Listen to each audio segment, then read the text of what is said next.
काराकाट लोकसभा क्षेत्र से पवन सिंह के समर्थन में उमड़ रही भीड़ को देखकर लगातार बीजेपी आला कमान की नींद उड़ने लगी है। जी हां, जिस तरीके से मनीष कश्यप को भारतीय जनता पार्टी ने अपने पार्टी में शामिल कर लिया और मनीष कश्यप शामिल हो गए, इसी प्रस्ताव को पवन सिंह के सामने भी मनोज तिवारी ने रखा था, लेकिन पवन सिंह साफ साफ इनकार कर गए क्योंकि वो निर्दलीय चुनाव लड़ना चाहते हैं। लेकिन जिस तरीके से समर्थन अपार मिल रहा है काराकाट लोकसभा क्षेत्र से पवन सिंह को, जिस तरीके से उनके रैली में लगातार लोगों की भीड़ उमड़ रही है और पवन सिंह को देखने तथा उनको सुनने के लिए जिस तरीके से लगातार लोग आ रहे हैं, पूरी बीजेपी के आला कमान की नींद उड़ चुकी है। और उड़ने का कारण यह है कि वहां से एनडीए गठबंधन के उम्मीदवार उपेंद्र कुशवाहा चुनाव में खड़े हैं। उपेंद्र कुशवाहा वहां से सिटिंग एमपी हैं और उनको हराने के लिए निर्दलीय पवन सिंह ने हुंकार भरा है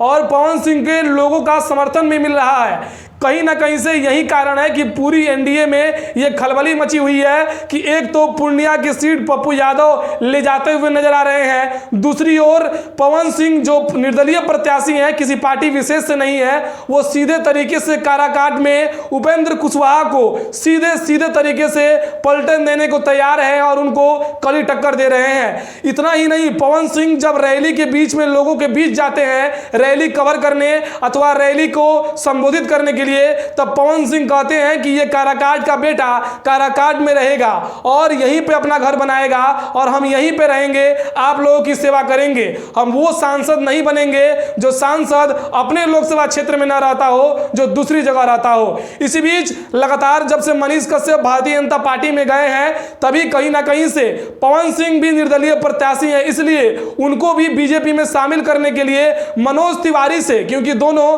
भोजपुरी सिनेमा के बड़े दिग्गज कलाकार हैं, तो कहीं ना कहीं से उनको कहा जा रहा है कि आप पवन सिंह को मनाइए और मना के भारतीय जनता पार्टी में लाइए। लेकिन पवन सिंह के विचारों को देख के और उनके जिस तरीके से उनको समर्थन मिल रहा है, उस तरीके से पवन सिंह ये कतई नहीं सोच रहे हैं कि वो भाजपा में जाए और वो लगातार ये बात कहते हुए नजर आ रहे हैं कि राष्ट्रवाद और ये सब कुछ हमारे अंदर है, इसमें कोई भी सर्टिफिकेट हमको नहीं दे सकता है, इसके लिए हमको कोई बाध्य नहीं कर सकता है। जनता जो चाहेगी मैं वही करूंगा और जनता चाह रही है कि अभी मैं निर्दलीय ही चुनाव लड़ूं, लोगों का समर्थन इसलिए हमको मिल रहा है। आप क्या सोचते हैं, क्या वाकई बीजेपी पवन सिंह को भारतीय जनता पार्टी में लाने के लिए रिझाने में सफल हो पाएगी? आप अपना विचार कमेंट सेक्शन में रख सकते हैं। बाकी आप जनता मंच देख रहे थे, धन्यवाद।